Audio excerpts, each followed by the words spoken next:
Talk about young shakes. Chicago 2 represent. Just James. And this is for my city. Hey, I do it for my city. Dog, I don't plan on going down. If he think I'm going down, then he gon' first round. For my city. Dog, I ain't never. This is Lacy L. Rice Jr. of Rice Fame Group, welcoming you to Chat with HBCU Champions Season 2, Episode 6, featuring head coach Eric Jackson Jr. from Rusk College, whose women's basketball team won the Gulf Coast Athletic Conference championship this year. Congratulations, Coach, and welcome to the show. Thank you, man. Appreciate it. Thank you for having me. Yes, sir. Please tell us a bit about yourself, including about your coaching experience. Well, I was born in Patterson, New Jersey. I was kind of raised in Holly Springs. I've been here since high school, basically. I've been coaching for a while. I'm the oldest of 3 kids. I've been coaching. I first started off at a small HBCU in Selma, Alabama, by the name of Concordia College in Selma. I was there for 3 years. Won a small college national championship there in my second year. And then the school was on the verge of closing down, so I got on out of there and coached high school for a little bit in Jacksonville, Florida.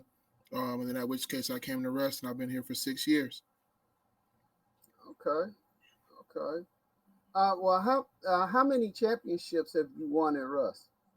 I have 3 regular season titles and 2 conference titles. Okay. So you've been very successful within over the we have some good teams, man. We have some good teams for sure. Okay. Well, tell us more about this current team. Who are your key athletes, and what were some of their accomplishments? Without a doubt, for sure, Katie Backman for starters. She's been with me for 5 years, so she played all 4 years plus her COVID, and so that was really, really, really big for her. She's been the anchor of our defense, anchor of our offense all year. She was freshman of the year, her first year. She's Rusk College all-time leading rebounder.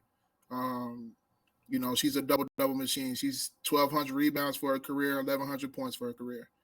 She's a 3-time All-American, 3-time All-Defensive Team, 3-time All-Conference. I mean, the list goes on and on and on for her. And she's graduating in about 2 weeks, so we're gonna miss her. Okay. Yep. And then we have Nia McGuire as well. She's coming back. Her and Katie, the last 2 years since Nia's been here, they've been kind of going back and forth for the highest field goal percentage on the team. They're kind of like the twin towers, so to speak. Nia's more of the scorer. Katie does more of the dirty work. But Nia is somebody that we're going to be leaning on heavily next year. She shoots about 58% from the field. Really good mid-range game, face-up game. So we're looking forward to see her blossom, without necessarily Katie being there and kind of having more of a primary role inside. And then we also have Bree Rogers, who's a 6-foot guard who transferred to us from Sam Houston. So we're looking forward to her kind of blossoming. She dealt with some injuries this year, so it kind of got hard for her to get her footing. But when she was healthy, she was really, really good. So we're hoping that she can continue to be that two-way wing for us and create those matchup problems and things like that. So we're excited about Nia and Bree for sure coming back along with a bunch of other key pieces. Okay. 6-foot guard in women's basketball? Yeah, I got lucky. What can I say? Wow, that's like the equivalent of a Magic Johnson or Anthony Hardaway in men's basketball. Yeah, I think so. She has that ability. We're looking forward to her really getting into it. I'm excited for sure. I mean, that has to pose a lot of matchup problems for your opponents. Yeah, when she was healthy, And once she got her bearings together, because she didn't play much last year, she kind of redshirted, and so just getting her timing back. When that helped, you can see flashes of, okay, this kid's gonna be a problem. Defensively, she was top 10 in conference in steals and blocks. You know, and like I said, she probably missed about 6 conference games, and she was still in the top 10. So you just kind of imagine the things that she can do. And then offensively, she gets downhill, can handle the ball, finish above people, and she makes some timely threes. I wouldn't quite call her a shooter yet, but she can make threes. So she has some work to do, but her ceiling is ahead of her, and she has not only this year coming up, but the year after that to finish up. So we're looking forward to continue to develop her. Okay. Okay. Well, tell us more about your conference and the competition that you faced this year. Oh man, I mean, our conference is underrated for sure. It's an all HBCU conference, GCAC. Um, comprised of teams from New Orleans and Jackson, Mississippi, Little Rock, Nashville, Huntsville, Marshall, Texas, down in Wiley. So, um, every game is a close game. Every game is a rivalry game. You're gonna get everybody's best shot just for the HBCU uh, pride, so to speak, alone. But for us, right now we're at the top, and so we get everybody's best shot. We got a target on our back, so they make a couple extra shots when they play us, for some reason. But no, it's a great league, man, with great coaches, uh, great staff, all those types of things. And so, right now I think the 2 top teams, Philander and Fisk, were at the top of the league with us, and so we're excited to see them, see what they bring in. Fisk just brought in a new coach. She just finished her first year, super talented coach. And, Wiley had some situations where back in the day they were ranked in the top 25 when I first got to Russ. So we're looking for them to get back to the Wiley of old. And, Philander's always been good. Greenwood's been there forever. He wins 20 games every year. So, he's always a formidable opponent. And so, we're all just trying to keep getting better and recruiting right now. So we ain't doing a whole lot of talking. So, yeah. Okay. Okay. So, with that conference being a HBCU conference, one that I hate to say it, most people don't know about, Mm-hmm. but how does that figure in when it comes to the invitations to the national tournament? Well, I think that, with the coaches and the schools that I've named, we've been having constant conversations about trying to get the conference as a whole to the platform of being nationally recognized, like the rest of the schools in the country. And I think the biggest thing that we're trying to do now is just make sure that we schedule properly, and put ourselves on that map. So many times, with us being HBCUs, we feel obligated, for lack of better terms, to play other HBCUs outside of conference. And so sometimes that's Division twos and um, teams outside of our conference and stuff like that.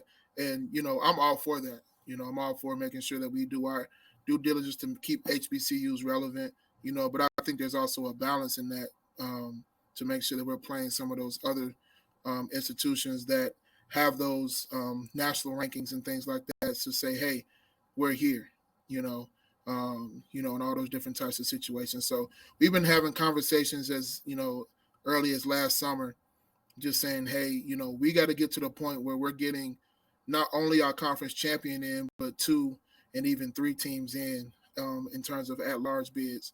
And so Philander did a really good job this year of doing that. And they, so they got to the national tournament this year. So my goal as the chair is to try to continue to push the rest of the teams to kind of continue to get better and schedule the right way and to put our name out there on the map. And so that way when we play in conference play, it doesn't look like we're just beating each other up, because we know how good we are inside the conference, but everybody else outside the conference doesn't know that. and so we got to make sure that we put our talent out there to be on full display. Okay. I mean, and that's kind of weird to me because I know there are several HBCUs who have moved just out of your conference Mm-hmm. into PWI conferences Yeah, and have been successful, in various sports. And in fact, I think, what is it? Langston, I believe, is in the Oklahoma yeah, they're in the same conference. conference. Yep. Yeah, and they dominated on the men's basketball side this year. Right. Right. So it's like, what is this bias towards HBCUs? Why, can't a HBCU or HBCU conference get the same consideration that the PWI conferences are getting, and where they have teams that have even worse records making it. Yeah. So that's always been a head scratcher for me. No doubt. I mean, I think, like I said, I think it's just going to go play those PWIs and putting your talent on full display. Sometimes you got to play them at their place, which is another challenge. But sometimes if you can catch them at a a classic or a tournament or things like that, where you have multiple people from different conferences seeing you play, they can go back to their respective conferences and say, hey, no, this team is legit. No, this team is pretty good. Like we played them, And so I think as long as we're constantly doing that, I think that it'll help. It'll help. And the thing about it is we have to win those games too. We got to make sure we win those games, or at the very least have a good showing. And that starts with the recruiting and us getting better in the summer, like we're doing right now. Okay. Okay. Most definitely. Well, tell us about your postseason. Um, so we played our tournament in Jackson, Mississippi. Um, you know, so it was at Tougaloo College was our host. Also Hope Credit Union and the Hank Aaron Foundation down in Jackson. And so it was super dope. We played uh, Suno in the first round. We played Dillard in the second round, and then we played Philander in the championship game for the second year in a row. So it was all those were hard fought. You know, one thing about our conference, like everybody plays better in the postseason. There was no particularly crazy blowouts and things like that. Everybody was competing all the way up until Philander. We won at the last second at the buzzer. And so that was super good. But I mean, it was just a situation where any team could have won that game. It was just super competitive. And all those types of things. So it was super dope. And then after that, we went to Campbellsville, Kentucky, where we played in that pod, so to speak. And we played Faulkner out of Montgomery, Alabama. They ended up winning their conference tournament, the Southern States Athletic Conference. And so we played them. We played well in the second half and came out with the victory there. And then we played the host team, Campbellsville, who's a perennial top 5 team in the country pretty much every year. And, just to tell the two halves, we didn't start off like we wanted to. And then pretty much quarters 2, 3, and 4 was pretty much dead even. But, we didn't get off to a good start. So you can't do that against a good.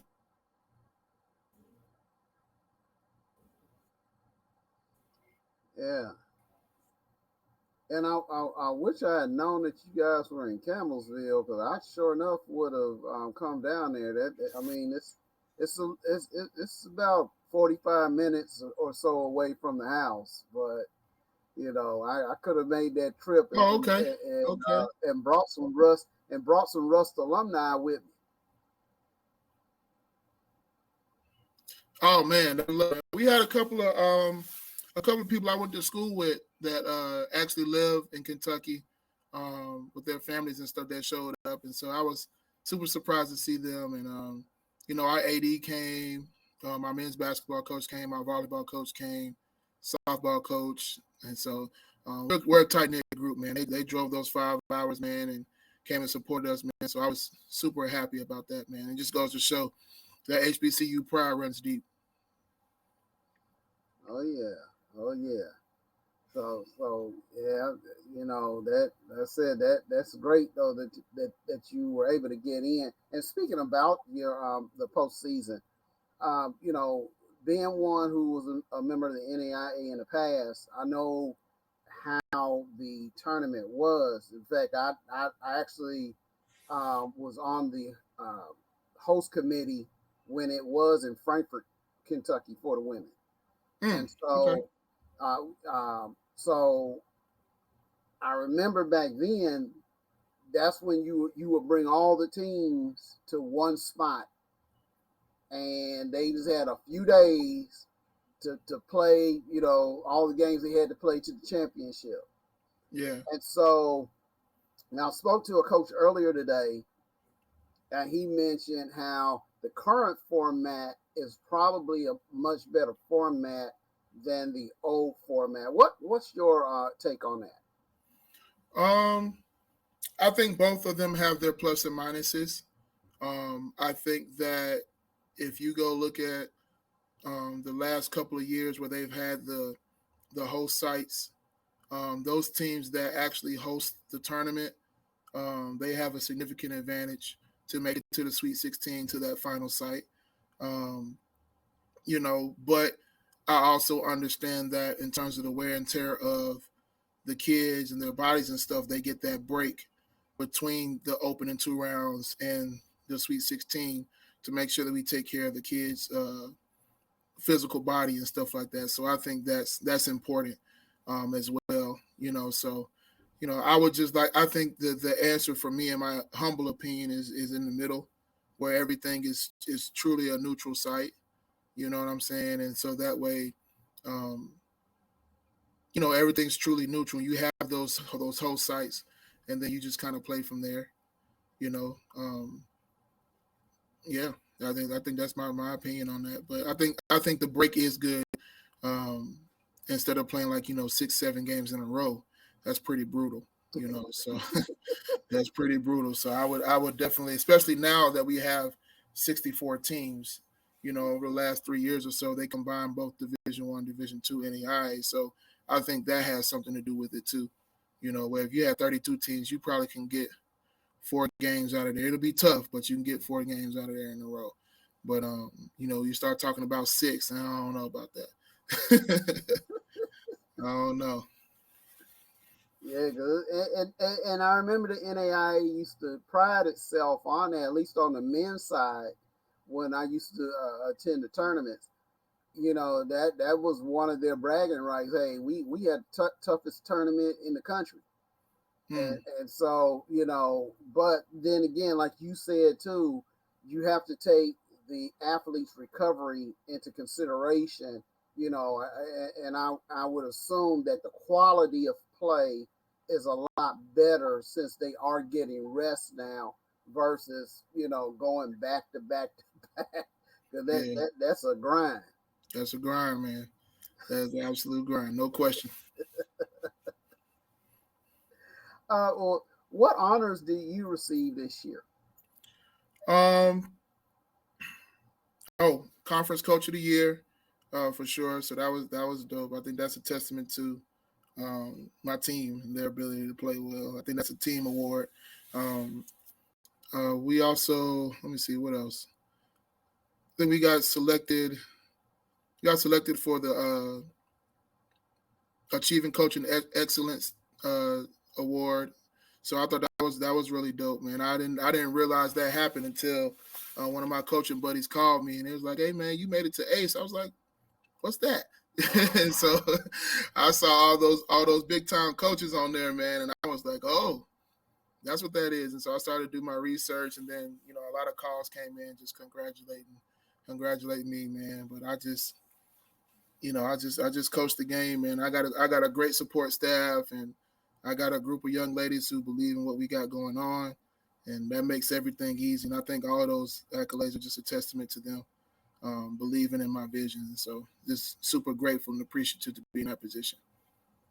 Okay. Okay. Well, congratulations on those awards. Thank you. Thank you. Happy for you. Appreciate it. Well, we know that you're constantly, recruiting, looking, for various players to come to your team.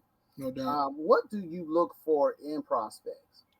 Well, I think the general answer and the specific answer kind of changes. As far as skill set, that changes every year, right? Because you may not need a point guard every year. You may not need a post player every year.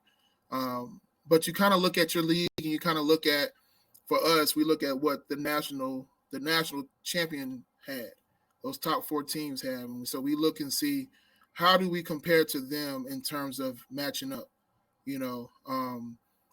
but we also try to make sure that we stay true to our identity as well, in terms of what we look for and what we try to do.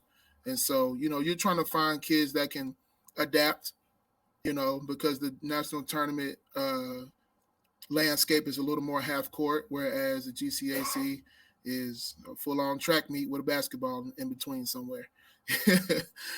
So you try to make sure you have kids that can adjust and be fluid in their transition from the preseason and the postseason. And so, academically inclined kids, because, with us being going into postseason play and stuff like that, you miss a lot of class. And so, we're not, a big time Power 5 program where we have, tutors in every subject coming with us on the road. You know what I'm saying? So we got to make sure we have kids that are responsible, that hold themselves accountable. And so when we give them the framework and all those different types of things that we can do, they have a really good chance of being successful. I think also just being able to defend, because that's our identity, just being able to stop people. We're a defensive minded group. And so, just being able to guard and be able to guard multiple positions. We feel like you should be able to guard, a spot up or a spot down from your natural position. So if you play the 4, you should be able to guard the 3 and the 5. If you're a 2, you should be able to guard the 1 and the 3 type of situation. And so we look for people like that can play in different positions. And so, then we look for skill. We look for skill. We look for people who can shoot the basketball, because, when Katie was here, she attracted a lot of attention. So we've seen a lot of zone, a lot of pack line man-to-man and stuff. So we need some shooters and some skill sets that can loosen up that defense for sure. And then also in the tournament, coaches are so good these days, man. They know most of your main sets. And so it just comes down to, do you have a kid that can get you a bucket? You set a middle ball screen or you isolate them on one side, can they score? You got to have 1 or 2 of those. You don't want to have a whole team full of them, but you want to have 1 or 2 of those that you can get you a basket when you need to and create for themselves and others. So the answer is always different, going from year to year. So that's pretty much what we look for. Okay. And have any of your young ladies gone to the next level? I know there are multiple leagues out there now, not just the WNBA, in which, that was actually created just so that there would be a league in the United States, because most of them were overseas at that particular time. But I know, you have the WABA and, a few others that enable athletes to continue playing. Yeah, sure. So, we've had a couple of kids, man. I had a 6'2" kid that went down and played in Mexico when she graduated. So she played for a couple of years and decided to come back home and work. And I have a kid right now that's playing in Puerto Rico. She was another 6-foot guard that I had on the previous year's team. And so she was doing really well there. I'm anxious to see what happens to her after that, see if she can get to a bigger league. And then Shay Johnson, she had quite a few opportunities to go play pro. That was my All-American point guard from last year. But she decided to pick up a whistle. I don't know what made her do that, but she want to coach. So she's been she's been working with me. She was actually a part of my staff this year. Kind of helping us out and kind of bridging that gap from player to coach. And it was really cool just to watch her grow, in the season and just seeing like, man, coach, I see what you're saying now. Like, I understand why you was fussing all those times in practice, and I was like, well, I appreciate it, And then, of course, Katie has a couple of opportunities that she's going to entertain, but she wants to graduate first and get all that stuff straight and make sure that's straight before she starts looking at her next steps. So we're excited to see where she lands as well. But she definitely wants to play, and she has that opportunity, so that's cool. Okay. Yeah, because Shay actually was honored last year by the Women's Basketball Hall of Fame. That's right. That's right. Yep, that's right, man. So it was, we went down to see it, man. It was super nice just to see, see her jersey up there from little old Russ College, man. Just doing this, got a chance to be up there with the big dogs, man. So that was super cool, and I was super appreciative of Shay being willing when she didn't have to, and kind of help put Rust on the map. So that was super dope of her. Okay. Well, tell us more about Russ College. What are some of the major programs there, and what majors do your athletes tend to take?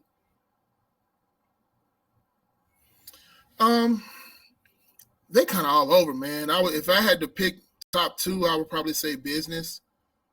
Business is one of the ones that a lot of my kids take, and then they take health science because they want to kind of get into like the sports medicine field. Had some that were doing pre-med, and then I actually have one this year that came to me this year that's doing computer science. So they're kind of widespread. Most of them are in the STEM field, which is great for me because I know when they leave, they're gonna be able to send coach $5 every now and then when they graduate. So, so yeah. So I think that's kind of us in a nutshell. I have a teacher. Maddie's gonna graduate with her early childhood education degree in a couple of weeks. So she's gonna be teaching elementary school and stuff like that. So, just a wide range. And I think that's really good because when you bring in new players, you have somebody more or less in each major that can kind of help them navigate through the academic side in terms of when to take classes, who to take and all those different types of things. So I think that kind of helps the new kids transition into Russ College. So that's cool. Okay. But Russ ranks pretty high among HBCUs academically, doesn't it? Yeah. The business department in particular has received a bunch of awards for being one of the best in the state, and so I think one of our most popular majors is mass communications. We have our own local television and radio station on campus. Yeah, so that's always pretty cool, man. And the kids get a chance to actually run those things instead of watching somebody else do it because we're such a small school. And so, those two programs for sure definitely jump out in terms of like getting the most notoriety from Russ College. Okay. Wow, I did not realize that. That's terrific. That is Yeah, man. terrific. Well, now I know that you're an administrator in the in the athletic department, but I'm still going to ask this question. Okay. What kind of support do you receive for your program from the department, the institution, and the fans? Man, everything that I need and most of what I want, man, is just to be honest, man. Ever since, Dr. Taylor, in her office and her administration came in, man, she pushed all the chips in on athletics. We have a brand new, well, he's not brand new anymore. He's 2 years in, our new athletic director who played here. We both played for the same basketball coach. And our VP that we both report to has an athletics background as well, who used to work for the Memphis Grizzlies and stuff like that. So I'm just super, they're all in with supporting athletics. as long as we continue to represent the brand like we need to, our scholarships have grown every year in terms of the money that we're allowed to give our student athletes and build our team. Facilities are continuing to improve. We got some construction going on the roof right now. So, they just been pouring into us, man. They gave us the opportunity to fly to Arizona to play some of those ranked teams we were talking about this past year. And we know that is not cheap, Instead of putting us in vans, they put us, on a charter bus, once we got there. And we had a driver there for the whole week we were there. So, just those little small things makes it easier for us to recruit the next crop of kids, and say, hey, yes, no, we're not a Division I school, by label, but it's some things that we do here that are Division I like, including the talent level, and so, we get a chance to show those things from a media perspective and from all those different types of things. It just works out. And so I'm super appreciative being a Rust alum and, being a part of the athletic department as a student and just seeing it grow is just something that I'm, super proud to be a part of. Okay. So, as far as the facilities there, how do your facilities stack up overall, say, to maybe your PWI counterparts? I would say it depends on which PWI. If I had to guess, I think we're kind of like right in the middle, and trying to get it, above average. So I mean, our gym is a nice size. In terms of what the size that I like, I prefer playing in a gym where you can kind of feel that pressure when that gym's packed in there. You know what I mean? So, and all the teams, all the schools in our conference gyms are pretty much like that, in terms of capacity level. So I like that intimate feel. I don't like it to be spaced out to where you can't hear the crowd, cheering or otherwise, So yeah, I would probably say that. There are some PWIs that are the campus is beautiful. Facilities are absolutely top notch. But we've also been to some PWIs where man, we're happy where we're at type of situation. So it just depends on where you go, man. So it just goes to show you that it's all about fit. When you it's all about fit. And facilities is something that's important to you. That some people have places for that, and then if you want a HBCU experience and facilities are not, at the top of your list, but you don't want to play in the slums either, there's places for that too. So it's just all about what you want and what's important to you as you go through your college career, I think.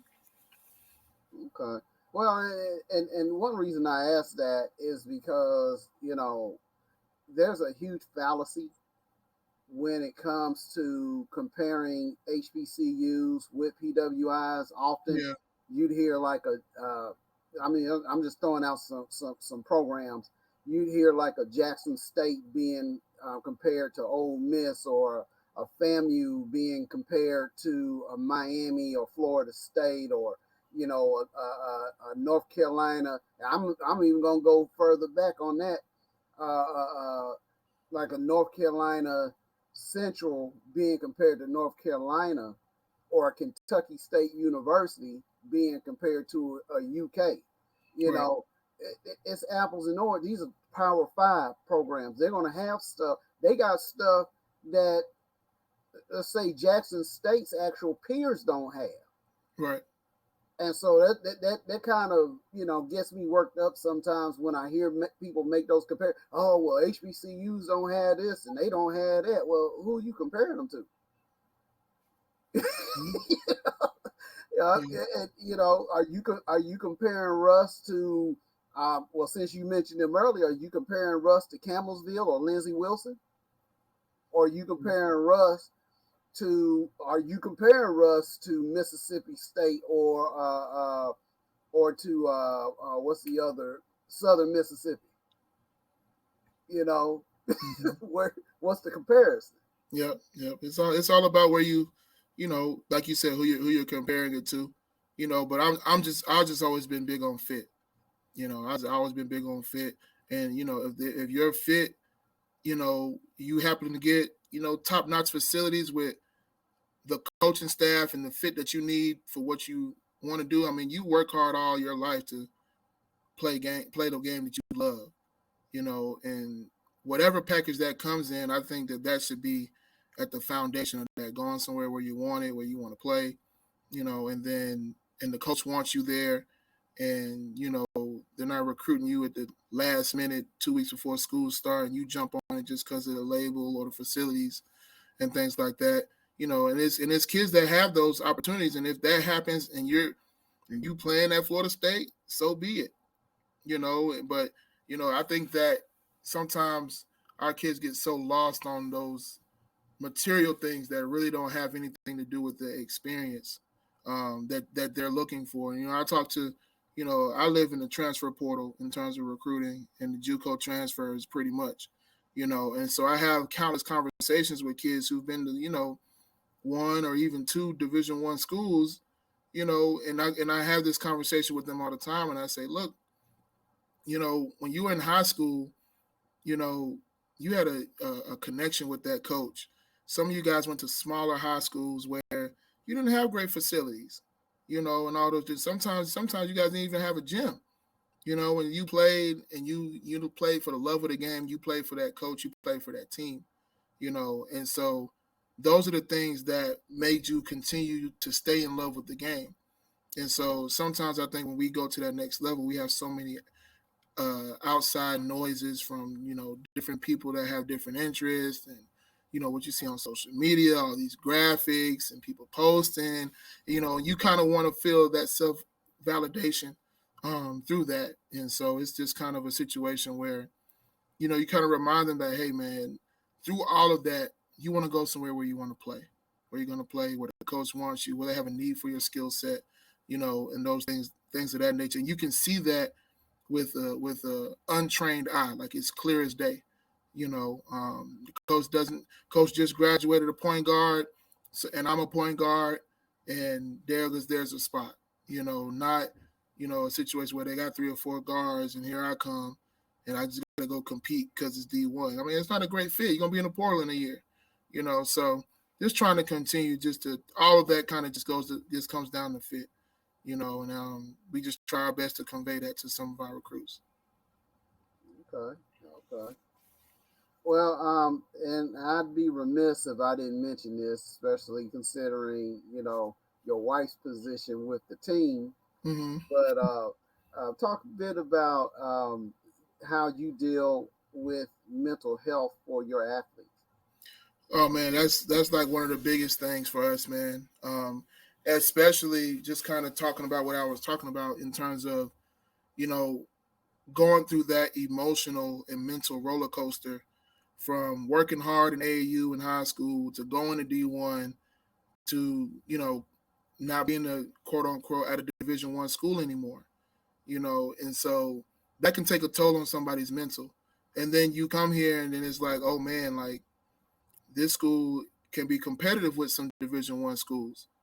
And so now I got to come here and work and earn my minutes legit and all those types of things. And so, just kind of helping them navigate through that. Because just because you're a Division I talent from an athletic standpoint, you got to be a Division I player from a mental standpoint. Those coaches, man, I do not envy their job just because, they're playing for a contract every year. They're expecting to win, do this. And you're basically depending on those players to do that for you so you can keep your lights on, essentially, And so, just trying to get them to understand, like, again, it's about fit and just talking to them. And, my wife getting them to understand, like, hey, everybody's path is different. Things like that. Success doesn't always come in the package that you want it in. Your blessings don't come in the package that you always want it in. And so just trying to help recalibrate them so they can be the best version of themselves and make the most of an opportunity that, 400 or 500 Division I transfers in the portal they didn't even get. It's so many kids that's going to be left out or stop playing after this year that's in the portal, and you have an opportunity to play not only for a school that's winning and having some success, but a school where the coaches and the faculty and the staff care about your well-being and make sure that you graduate. And I think in that's a blessing. So I just try to tell them everybody's path is different, man, and most of them get in, they end up being appreciative. We're blessed to say that. With all these transfers coming in, some of them even come from 2, sometimes even 3 different schools. They stay here and they graduate, and I think that's a big testament to our administration, our programs, our retention, and the things that we have around us are being authentic in terms of their well-being and their academic careers and stuff like that. They end up staying, and coming back and stuff. And so it makes my job easy in terms of that continuity, in terms of the schemes and stuff we try to do, and also recruiting.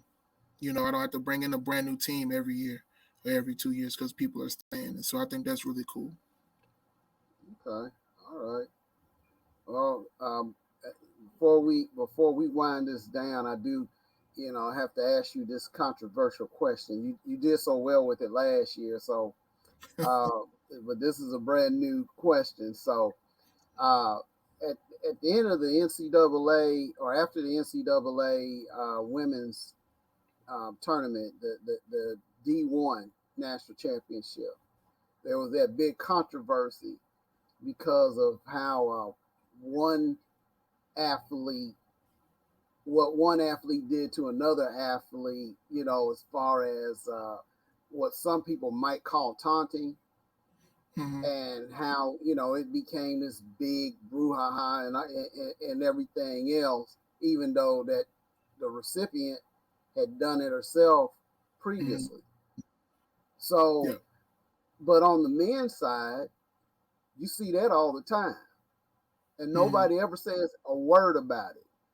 Right. So, I mean, what what is that about? I just think that um, with the talent level of women's basketball increasing year to year, it's constantly getting better. Like we got 6'1" guards. Caitlin Clark is basically Steph Curry, female version. Like she's electric. You have Angel Reese who's doing her thing, and and she's super proud of herself. She's unapologetically herself, and it's a platform and people that want to follow and kind of relate to somebody giving them that positive message. And so I think that it just all comes down to preference. You can say, one way or the other. I think that at the end of the day, they're hoopers, and it kind of just goes back to what I was saying prior to, like, man, before all of this, before ESPN, before national tournament time, we was all back there on the playground with the goal with the water at the bottom of the tank, and we was playing and we was talking trash and we was trying to be competitive, and all those things, it started from there. You know what I'm saying? I just think that um, it got blown out of proportion. um, I really do. I think that Caitlin Clark handled it gracefully, and she understood the nature of the competition. Like, yeah, you do it, and you when you win, so you got to put back in your face, and so it just kind of works out that way. Um, however, I will say, you know, it was a little lengthy. I'll put it like that. It was a little lengthy for my personal taste, but I understand it.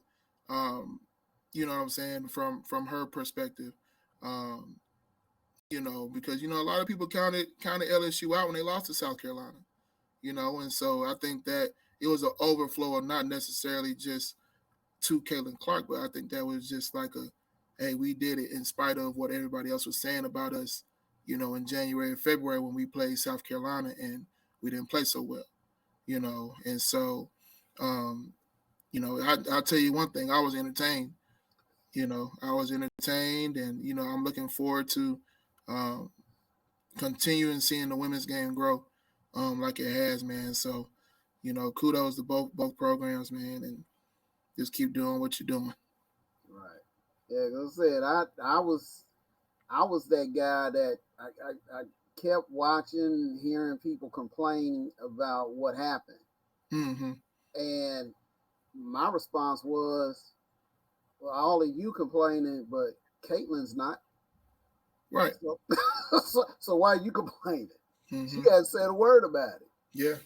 So, that like I said, it just it was a controversy that did not need to be a controversy. Right.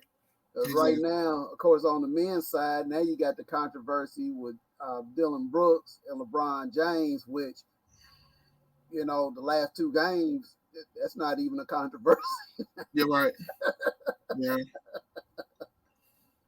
Yep. Yep. No doubt, man. I'm a Laker fan myself, so I was super happy last night for sure. Well, I'm going to try to stay neutral on that. There you go. But hey, my thing is, if you can't back it up, if don't bring it, and then don't dis. It wasn't like Angel disrespected. I'm sorry, it wasn't like a bench player disrespected Caitlin Clark or Mhm. anything like that, or was talking trash to her. And so that's how I'm looking at even this Dylan Brooks, LeBron James thing. It's like, okay, you disrespecting a future first ballot Hall of Famer.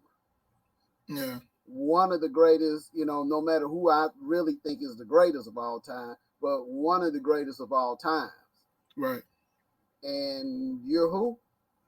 Mm-hmm. So, that's it. But like you said too, though, growing up playing on the playground, on the blacktop, on the sand, or wherever you had to play, Mm-hmm. you know, that's part of the culture. Yeah. Especially when it's for the championship, for crying out loud. Sometimes, so many times, even now when you watch the NBA, you see a regular season game, everybody meet in the middle and shake hands and all that. But in the series, they go back to the locker room. They're not even talking to you. So Mhm. I think that, you know, it's just, the stakes are a little higher. The stakes are a little higher. So I think there's something to be said about that. So, um, but yeah, I think it's all good, man. Well, if the Lakers win, I'm gonna definitely give you a call so we can talk about, because I do remember some trash talking earlier in the season before a certain person got hurt, and they were saying, hey, nobody in the Western Conference can beat us. But Oh you yeah, down 3-1 now. So yeah, no if you doubt. don't come correct in these next few games, you know, Hey man, hey, yeah, you don't poke the bear, man. You don't poke right, the bear. right. You know. So hey, it is what it is. But I get it though. You got new stars, rising stars, trying to make their name for themselves in this league, and and some other players are kind of looking like they could be on their way out. And so you're trying to make a name for yourself, and where all the stars have in common, they made their name for themselves in the playoffs. When there's only a select few teams playing and all those different types of things. So they're trying to make sure they get as much attention on them as possible so they can show everybody how great they are. You got to do it once you get the eyes on you, though. Right, you right. know. Well, Coach, who are the biggest influences in your career? Um, man, my family for sure. My mom and my dad. Um, no question about it, man. They just, my dad coached football at Division II level for a long time in New Jersey, and he coached wrestling at the collegiate level for like 15 years, back when he was prominent. They're both from North Carolina, so um, my dad just from a competitive nature, gave me that drive to just get out and get it, no excuses, you know, that grinded out type of um, perseverance and all that kind of stuff. Get down, knock down 8 times, get up 9 type of situation. Like no crying, you don't want to hear,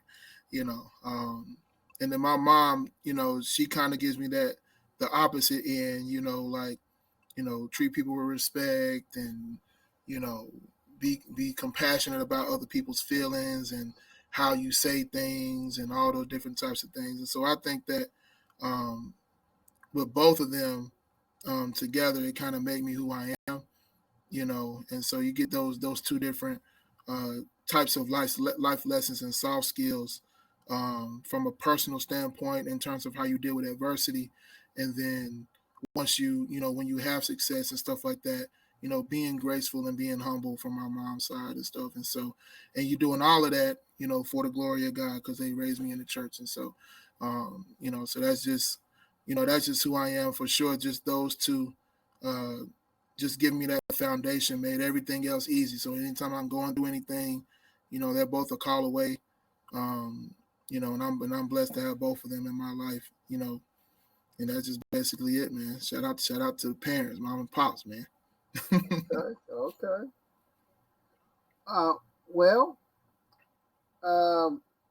Please, at this particular time, give shout outs to anyone who you want to recognize.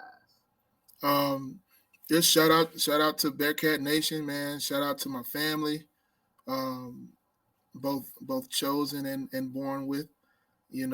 Shout out to my administration, Dr. Taylor, and all of us for all the success. AD, Steven, Miss Perry. Shout out to my basketball team. Shout out to my new girls that's coming in the fall. Congratulations on choosing a great family. And, Lacy, shout out to you, man. I appreciate you and the platform that you have for giving us a space to talk and to represent our institutions. That's for us, by us, man. So just special shout out to you, last but not least. I appreciate that, Coach. I appreciate that. Well, thank you, Coach Jackson, for participating in this chat. We hope that you and your program continue to succeed, and we will definitely follow your development. And thank you, viewers, for watching this episode of Chat with HBCU Champions. Please visit ricefamegroup.org for more information on replays and more HBCU information. Have a blessed week. Yeah. Now I'm talking about young shakes. Chicago 2 representatives. Just James. And this for my city. Hey, I do it for my city. I don't plan on going down. If he think I'm going down, then he gone first round. For my city, I ain't never been a jumpin'. If he thinking I'm a jump, watch him get his head lump. For my city, I don't plan on going down. If he think I'm going down, then he gone first round. For my city, I ain't never been a jumpin'. If he thinking I'm a chump, watch him get his head lump. For my city, cause I feel like I love her so much, like I owe her so much for supplying her touch.